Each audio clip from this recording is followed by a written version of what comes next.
in its full, in all its ramifications, in its plenitude and amplitude. I think it is victory for the common people of Nigeria. I dare say it is also victory for the government itself.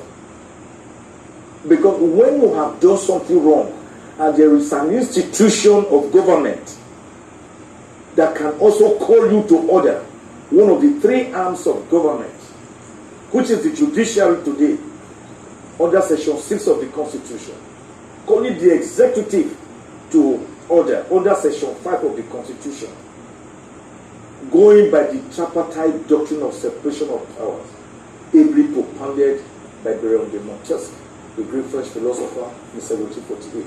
So I think, if you ask me, it's a win-win situation for the Nigerian people, for the Indigo and Alaibo people who feel marginalized, who believe that the trial of Nnamdi Kanu is political, and nothing more than being political. And I think that this victory, why I see it as a win-win situation for all, is that once Nnamdi Kanu is released, as decided by the Court of Appeal today, I can assure you, they will descend on that southeastern part of Nigeria an unusual peace and tranquility, because Nnamdi Kanu became the metaphor for the Igbo man's struggle.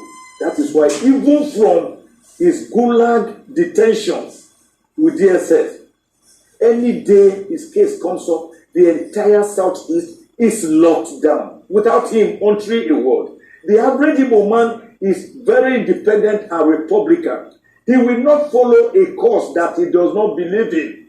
So with this judgment, I believe that there will be peace in Igbo land, and ultimately there will be peace in Nigeria. So how soon will you be applying for his release? For his release?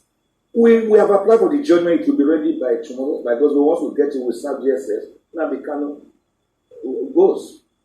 And I think that is the right thing to do. I wouldn't even advise the federal government to appeal a judgment like this. I mean, it's uncalled for.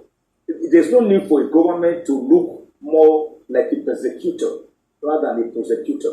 And don't forget that on the 20th of July this year, barely 4 months ago, the United Nations Working Group on Human Rights had actually ordered the federal government to release Nnamdi Kanu immediately and forthwith, and even pay him compensation.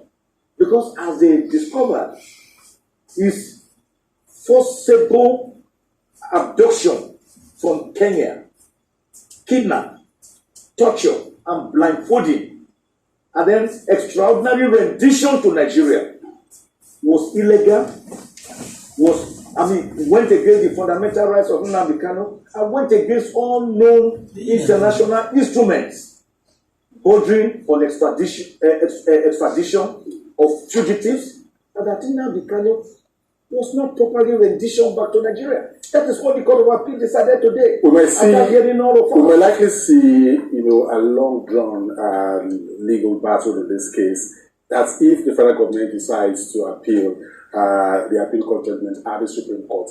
Is a political solution still possible, even though the federal government has realized how it I had advised in a 38-page letter I wrote to Mr. President only last week. I'd actually advised Mr. President to follow that United Nations judgment or ruling and release him, calling him